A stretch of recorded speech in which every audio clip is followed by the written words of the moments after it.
Hello students. Today the topic I am going to discuss is data security in cloud.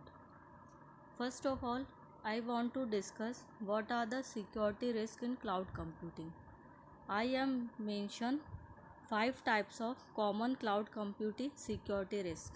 First is the denial of service attack. In this attack, it shut down a machine or network so that the machine is inaccessible to the user. Second is shared cloud computing services. It occurs when more than one user share the same services or resources that are paying for similar plans. Also might be a risk for users. Third, data loss and inadequate data backup, in which data is corrupted and deleted by an attacker so that it made unreadable by user software or applications. Next risk is phishing and social engineering attacks.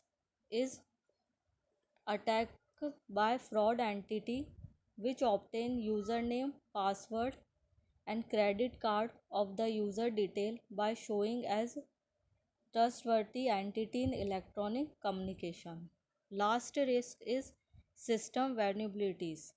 It is a weakness which can be exploited by attacker to perform unauthorized action within a computer system. How he can do? By using tool and technique that can connect to system weakness. Now the parameter we are going to discuss to reduce the risk in data security in cloud computing. First parameter I want to discuss is risk mitigation. What is risk mitigation? In cloud computing, risk mitigation is the process of the selection and implementation of security controls to reduce the risk and probability of occurrence of risk. Now we are defined method to mitigate cloud migration risk. First method is to implement end-to-end encryption. Now what is encryption? Is a security method where information is encoded and can only be accessed or decrypted by user with correct key. Second parameter we are using is two-factor authentication, in which we combine password with second authentication component such as OTP generated by personal PIN. It supports ease of use from an end user perspective. Next parameter we are using is eliminate shared accounts. To maintain accountability and preserve data auditability and integrity, cloud services should not be shared between users without user permission. Fourth, work with the third party to assure cloud security on a regular basis between the consumer and provider. Next parameter, regularly update your in-house software or operating systems. Then last, limit user access can also reduce the chance of risk in data security of cloud computing. Now next parameter I am going to discuss to reduce the risk in data security of cloud computing is trust management. Trust management system for cloud computing assure the users that their data is secure and maintained by trustworthy cloud service provider. The trust in cloud computing is divided into various categories. First is reputation based trust. Second, service level agreement verification based trust. Third, policy based trust. And fourth is evidence based trust. Now I am going to discuss these parameters in detail. First is reputation based trust is the collected estimation of public trust toward cloud service providers.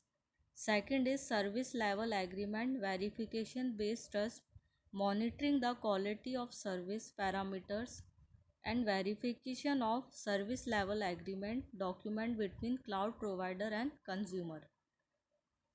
SLA are categorized at different level. These are customer level and service level. First I am going to discuss Customer based service level agreement. It is an agreement between individual customer or group that are using the cloud services, while service based SLA is an agreement for service provider to provide services to the customers. Third parameter is in policy based trust. It is required to construct a formal in a related area of public key infrastructure that utilize policy based trust methodologies to support certification, digital signature and validation. Now last parameter in evidence based trust, a belief of trust is based on the proof about attribute of adeptness and honesty. Now last, what are the techniques we are used for trust management in cloud computing? We are use various techniques. I am mention here few techniques, that is encryption or cryptography. Second, we can use replication of data. Next, third party cloud security and backup services, or formal standard audit and accreditation, or we can use hardware security in data centers, or secured access control, or we can use standard trust and reputation management policy. Thank you students for today lecture.